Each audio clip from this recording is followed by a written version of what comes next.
Today is August 12th, 2021, and we are in the midst of doing a succession planting following our first planting this spring. And what Jennifer's doing right now is another batch of carrots. And back here, we have beets in here that we've just planted. We had all of our garlic in this bed. Over here, we have spinach started. And that's our onions from this spring. And what we're doing is we're waiting for these to really lay over, and that'll tell you when they're done.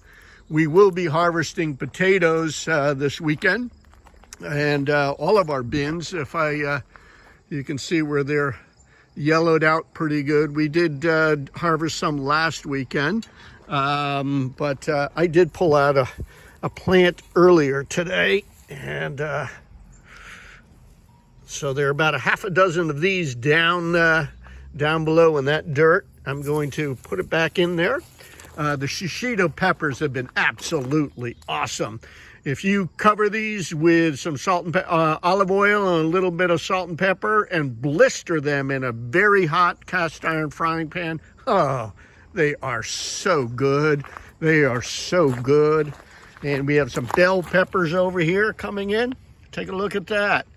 And we are going to be into making tomato sauce this coming weekend. Check these guys out.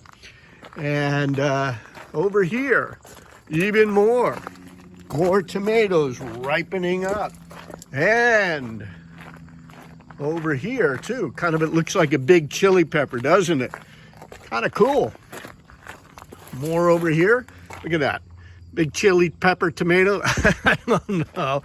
Beans have been great. I've been canning some dilly beans, and we're kind of calling this our salad bar. Goldfinches love to eat these beet greens and the Swiss chard, and they land right on here and they nibble away. We are going to be planting, I think, some turnips in here and some bush beans in here. Cherry tomatoes are still doing fine. We've been pickling some of them and canning some of them.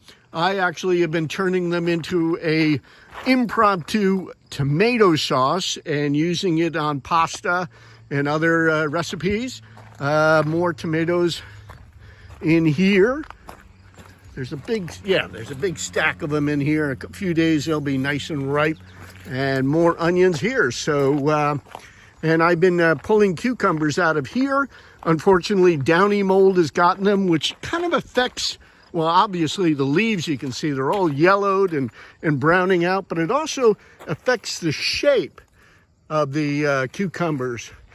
And that's not too bad, but so what I've been doing is making dill chips out of them and canning those. So that's it for August 12th, 2021.